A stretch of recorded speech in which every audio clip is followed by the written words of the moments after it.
You're listening to The World at 8 with Lynn Mozart.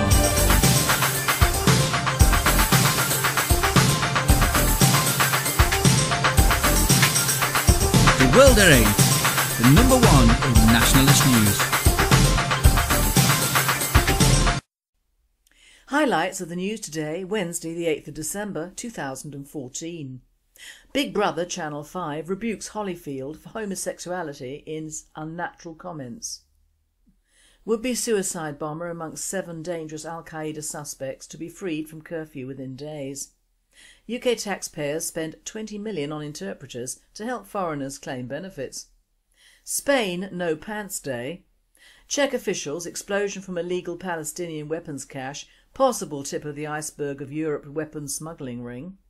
Light skin in Europeans stems from one 10,000-year-old ancestor who lived between India and the Middle East, claims study.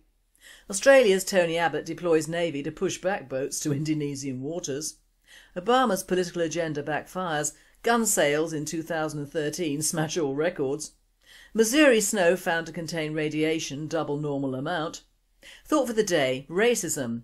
It'll never die out, it comes in all colours, but is it the road to hell we think? And finally, not funny, but very odd. UK News. Big Brother Channel 5 rebukes Holyfield for homosexuality is unnatural comments.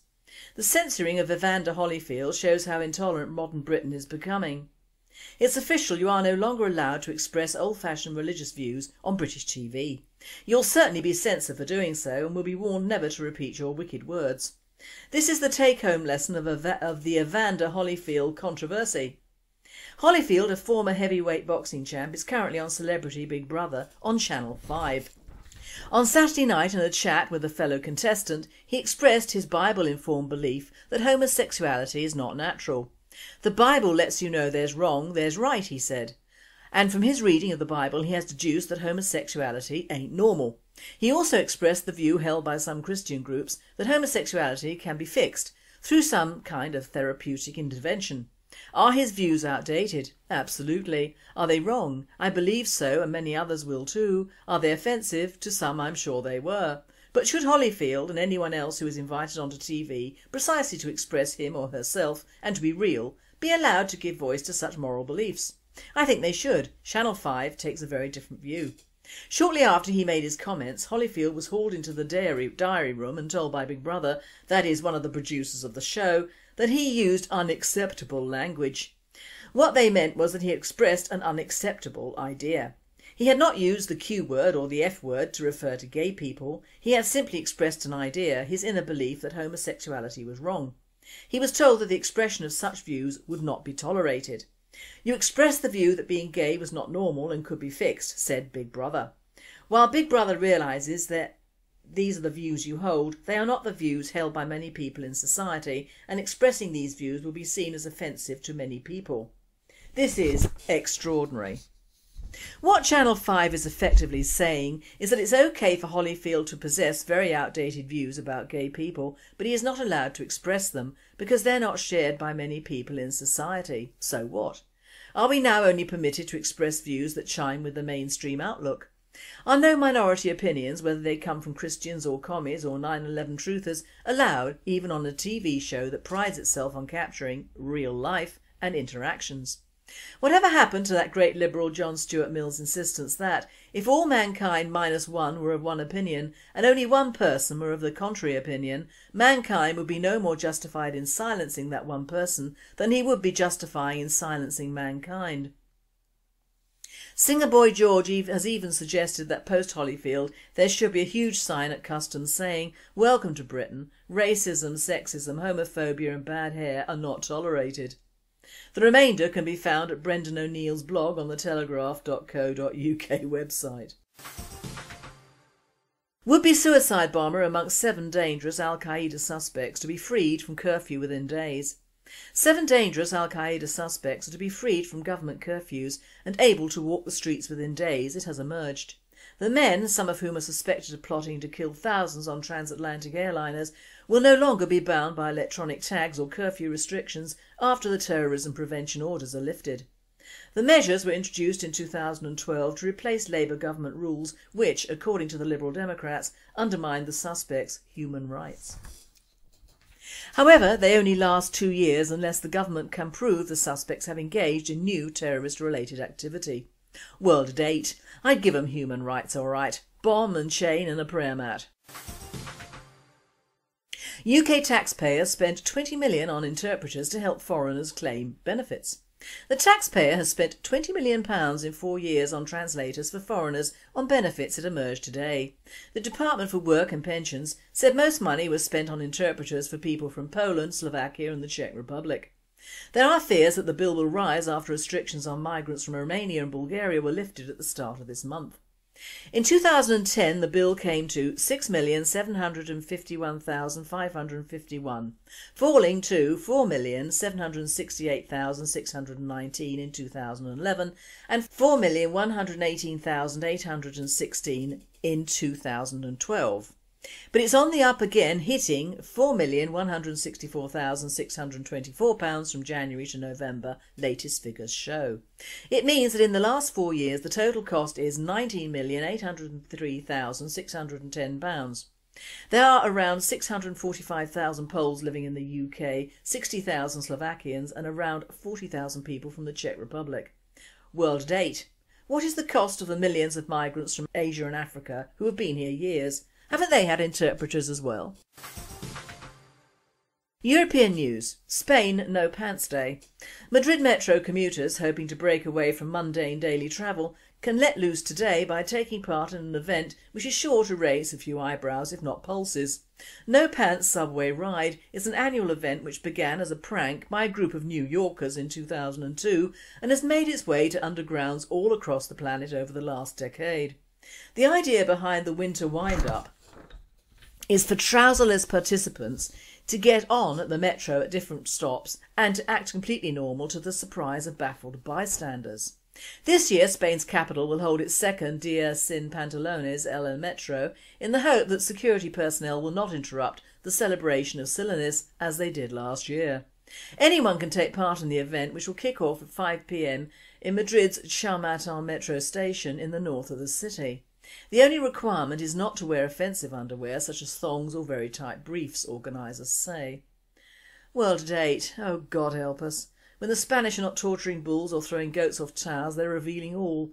Hope the wind really kicks up for them. Or of course lots of snowballs. Czech officials' explosion from illegal Palestinian weapons cache, possible tip of iceberg of Europe weapons smuggling ring. A weapons cache that exploded inside a locked safe at the site of the future Palestinian Authority embassy in Prague was entirely unregistered, and the illegal cache may just be the tip of the iceberg of a Europe-wide weapons smuggling ring, according to Czech officials. The source is made by the allegation to interviews with Czech language Alcatain.cz, which were translated by the Elder of Zion blog. Speaking on condition of anonymity, a Czech anti-terrorism official pointed out the possibility that the Palestinian embassy in Prague could have served as a transit point to freely ship firearms to any of the 26 countries within the Schengen area, allowing passport-free movement within the EU. General Jiří Sadivý, former Czech Army Chief of Staff and NATO Assistant Secretary General for Defence Policy and Planning, now head the Security Studies section at Prague's Severo Institute, said maybe the affair in question involves a well-organised weapons and explosive distribution network, including the weapons' further recipients. I'm horrified. This is not only a blatant violation of diplomatic norms and habits, but also of security rules relating to keep such an arsenal that also implies the tragic death of Ambassador Jamal al-Jamal, said Sadivý, adding that similar arms arsenals may also be secretly kept at other Palestinian embassies in Europe and overseas. In my opinion, this is very probable. The Prague blast, which occurred by sheer coincidence, may have uncovered something incredible, on the verge of monstrosity, Sadivý said. From the beginning it has not been a mere minor local scandal that would be soon over, but an incident of international dimensions, he said, adding Palestinian Authority representatives have played theatre with the investigation into the case so far. World at 8. We could have told you Europeans that these people don't just build mosques in our countries, they also do other nefarious things. Plotting is just one. Light skin in Europeans stems from one 10,000-year-old ancestor who lived between India and the Middle East, claims study.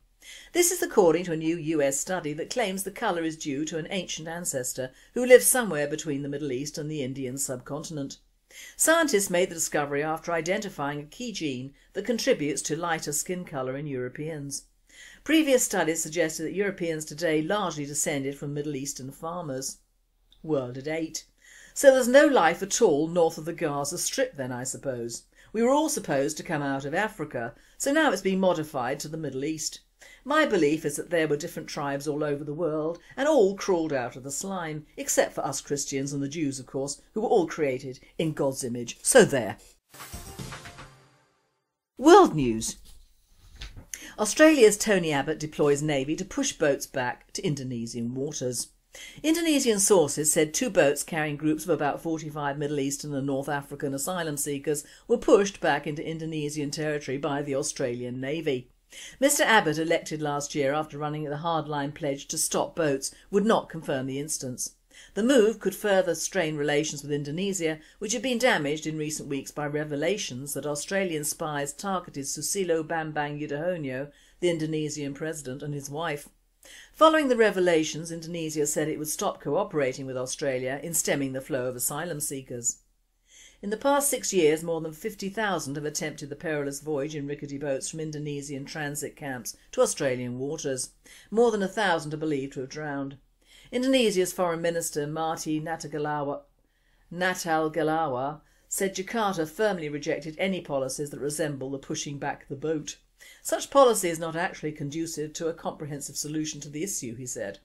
The Abbott government has taken a tough stance towards asylum seekers, including detaining all arrivals by boat in detention centres on remote Pacific islands. World at 8. Of course it isn't conducive for these countries to have their poor returned home so quickly. Keep pushing them back, Tony, old mate. We should have done the same years ago. Obama's political agenda backfires. Gun sales in 2013 smash all records. An armed citizenry is vital for liberty to flourish. 1 year ago this month, President Obama announced that radical gun control was the top of his agenda for his second term. Although he failed to get any of the gun bans or government registrations passed on a federal level, he was successful in one area. His actions convinced millions of Americans to buy more firearms than at any other time in history. The FBI reported that it performed over 21 million background checks for the year ending December the 31st, which is 8% higher than 2011, which was also a huge year for gun sales leading up to the election.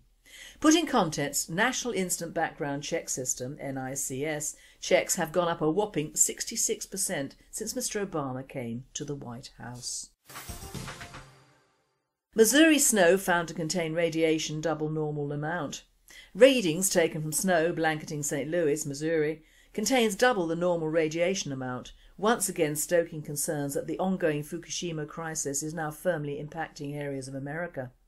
The radiation returned from the snow precipitation is returning double the normal background amounts. Normal background in this area is approximately 30 cpm, writes YouTube user Dutch Cincy, along a video documenting the readings. This means small particles of radioactive material are indeed coming down in the precipitation. Past tests show around 30 cpm in the same spot on a nice day with no precipitation, he adds, noting that snowstorms in 2012 also showed alert level radiation readings. As we reported earlier, Geiger counter readings taken on a beach in San Francisco returned results 5 times the safe level of normal background radiation, prompting federal officials to launch an investigation. Whether such readings are linked to the ongoing Fukushima crisis is unknown, but the fact that officials in Japan have been duplicitous in downplaying the true scale of radiation releases at almost every turn has understandably fanned the flames of suspicion. World at 8. Reopen coal mines and shut down old nuclear fuel stations. We in the West have long confused safety with cheapness. Fatal. Thought for the day. Racism. It'll never die out. It comes in all colours. But is it the road to hell? The Oxford English Dictionary's first recorded utterance of the word racism was by a man named Richard Henry Pratt in 1902. Pratt was railing against the evils of racial segregation. Segregating any class or race of people apart from the rest of the people kills the progress of the segregated people or makes their growth very slow. Association of races and classes is necessary to destroy racism and classism. Although Pratt might have been the first person to inveigh against racism and its deleterious effect by name, he, kill the Indian, save the man. A great general has said that the only good Indian is a dead one, Pratt said. In a sense I agree with the sentiment, but only in this, that all the Indian there is in the race should be dead. Kill the Indian in him and save the man. We're still living with the after effects of what Pratt thought and did.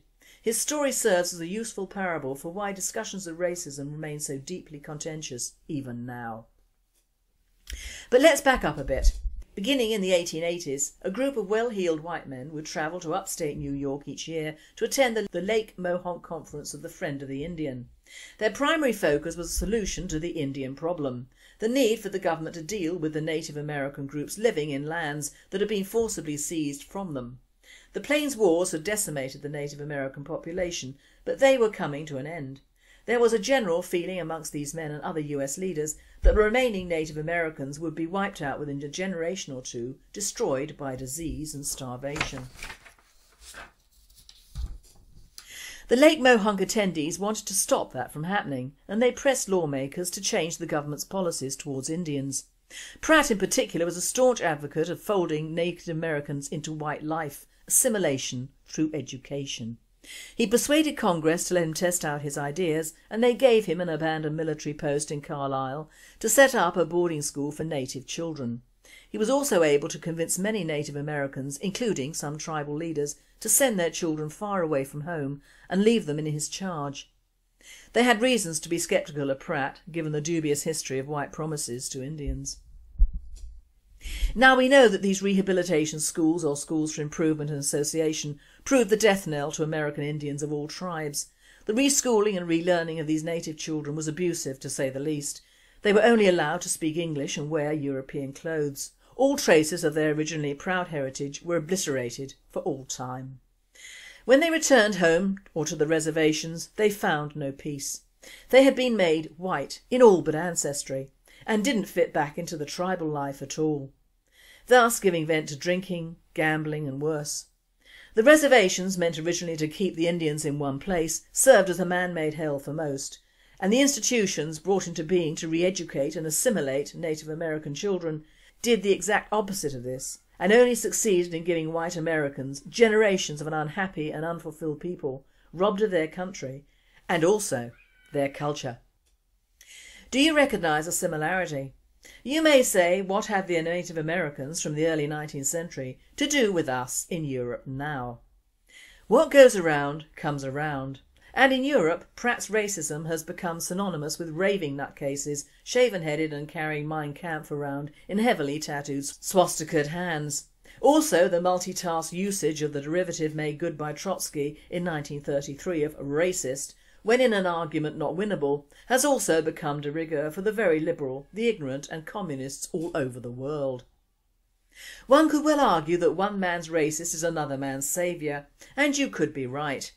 The only time in biblical history that man pitted all men together against God was in the times of King Nimrod and the infamous Tower of Babel, when that idea did not appeal to the big G himself, and he saw to it that a form of racism came naturally into being, by striking mankind down with speaking different tongues so their pals couldn't understand them. Very clever and still in use today. Now through history man has attempted to subvert or blot out different tribes and ethnicities onto his own. This started in the days of the cavemen, and even in the Bible, the Old Testament, the amounts of cities, men, women, children and animals they wiped off the face of the earth is enormous. Joshua did a sterling business in wiping off the face of the earth on a large scale, and there must be millions of souls from thousands of tribes who will never even be remembered along with their place in history, thanks to Josh. In those hallowed days the terms re-education, reschooling, relearning and rehabilitation had never been heard of. The reason for killing unto the nth generation your enemy was that there would be no one to avenge their killings in the near future. Simple, and then their land and their belongings were yours, job done and mercenaries paid. Amongst the more recent peoples who have wiped other tribes off the face of the earth, or rather tried to, On or near Europe were the Romans and the Picts and the Celts, Turks and the Armenians, all of Europe at one time or another has had a go at this, the Italians and the Abyssinians, the Germans and everything non-German, the Japanese and the Chinese, the Red Chinese and the Chinese, the Muslims versus everything non-Muslim, and on and on and on. But of course it is now being done not by openly obliterating another culture consciously, but absorbing it for its own good. Thus all the messages of diversity and multiculturalism are meted out in yet another form of relearning, readopting a new culture and destroying not by fire and sword but by the book yet another. Don't think for one instance that social engineering is not happening here and now. Social engineering is what the American Indians had to endure all those years ago, and it's still with us, however in a very clever disguise. You see, as Richard H. Pratt said, association of races and classes is necessary to destroy racism and classism, which is, in essence, what people engaged in social engineering say today, that association or mixing of races and classes destroys both those things, but of course it doesn't. It destroys what they want to destroy and rebuilds what they want, not the people or the culture they have associated or assimilated. Their culture and history is gone, submerged in a new strange one, but very, very cleverly. It was said that Pratt replaced the popular idea that some groups were natively inferior to others with the idea that some cultures that were the problem and needed to be corrected or destroyed. In other words, he swapped biological determinism for cultural imperialism. Given the sheer scale of the physical and cultural violence he helped to set in motion, was Pratt himself a practitioner of the very ill he decried at the Lake Mohonk Convention? Was he a racist? Once again, that is in part because racists in our cultural conversations are fairy tale villains and thus can't be real. So we have the premise that the native groups themselves were not the problem in America, but the European culture in America was the problem in that it did not apply to the Native Americans who had their own. Thus their own cultures had to be destroyed. In short, the road to hell was paved with good intentions. The Third Reich took the same premise, that to have Jewish blood in Germany was anathema to that Aryan heritage and that they could not be re-educated, so must be stamped out. Thus millions of Jews, Gypsies and people who did not want to follow the Aryan thousand-year Reich cult became Untermenschen and were at first ghettoised, then shipped out for most of them to starve to death, die of disease or be worked into the ground. Stalin did even worse with his, as many of his were his own ethnic group, Georgian, and yet more were Russian. At the last count around 20 million people died under this 5 foot 4 inches club-footed midget of the communist persuasion. Pol Pot took re-educating the masses, or in his case anyone who wore glasses or who had been university educated, to new heights of barbarism to which the killing fields hold testament. So communists fascists But you get the drift. Some people, especially in days gone by, started by trying to assimilate and re-educate native ethnic cultures, but failed in their winning, so to speak. Pratt & Co took the North American natives and the Spanish took the South American ones, and both had the same awful results. Multiculturalism, which in fact is non-culturalism, because there should only be one culture per ethnic group in nature, not a replacement of such or a mishmash. That isn't culture, that is social engineering at its best and its most dangerous. We have the same diverse structure in the UK and to some extent Europe. And it is us indigenous English, French, Spanish, etc. natives who are being re-educated and reprogrammed to accommodate migrants both old and new. In short, our country and us are being made suitable for the invasion of entirely new cultures and religions. They are not assimilating to us, we are being forced to assimilate to them. All in the name of diversity and multiculturalism and of course for our own good as well. The Native Americans put up with their children being re-educated, whereas ours are being none-educated. Our religion is being forced out of the country. When did you last hear church bells? There is so much social engineering that has gone on over the last 50 years that it has become part of our new culture, which is in fact a non-English culture and which has been cleverly merged with massive immigration from all over the world. We are now being exhorted to applaud and accept old immigrants from the 60s. These are mostly from Asia and negate the newer European ones, when in fact they are as bad as each other.